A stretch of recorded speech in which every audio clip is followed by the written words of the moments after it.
Want healthy, young-looking skin? Wheatgrass Sprouts juice is the miracle you've been waiting for. Here's how to grow wheatgrass sprouts for wheatgrass juice. Soak 2 tablespoons of whole wheat kernels in water for 24 hours. Then rinse and pour the kernels into a small sprouting tray. Cover the tray, place on your countertop in indirect sunlight.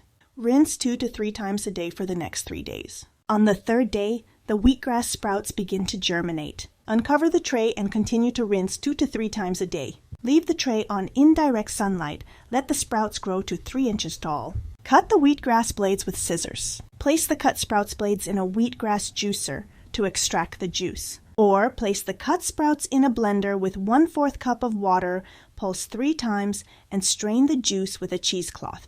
Keep the sprouts roots in the tray moist to regrow. For higher benefits, consume your wheatgrass juice within 10 minutes from extracting. Subscribe for more delicious healthy drinks recipes.